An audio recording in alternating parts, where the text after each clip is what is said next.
NGARANG NUMIDANG SHAK-KHANGDABA singna Federation of Civil Societies Manipuri President Manihar gi Yumda Langsillamba do Pangdabagi Thouong ni Thouong adu CONDEMN tawi HAINA Focs gi General Secretary ANGOM PUNILKUMAR na PHONGDORAKLI hiram masigi matangda kawabori makongda leiba Manipur Women Federation MWF ki office ta Focs ki punna chatminna di banlof taraga humdoi gi mihut singna saruk yaduna pangthopa pawgi mifamdang wafam masi phongdokladuna mahangna makhatana hai Lamdam asida kuki illegal immigrants singna chathariban lan asida miyang gidamak achauba thodang lawduna lakliba Focs ki president gi Yumda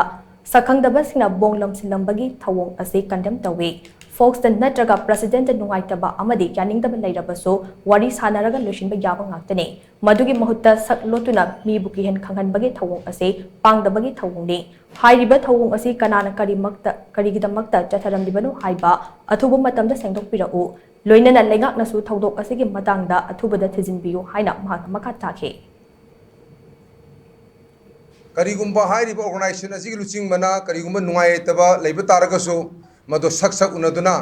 ado wakhal taminaba matakar oi karigumba masigi porchi yarigadi mari lenaba authority na madinaba organization singna madu sengdokpiyu aduga karigidamaga tawribino haibato mayek lan madu thanbiyu aduga aikoina karigumba lale haiba taragasu mado saka unadana wakalon taminaba matakar oi natabida saklo laga aki ekang pirba amasu mong chadaba tawba besidi pangdaba yamna timit oiba magi sabsaba thong ne na lokjani aduna ngasi gi press media gi thongda akoi ngasi manipur bu sakhon nabai damukta ideals of manipur da akoi ngasi sabchan changjaliba Focs kumba organization amagi president da aki ekang pi bai bese masi yamna mathong oktaba organization amane na koi lokjani amasung madu lobam thoi na khali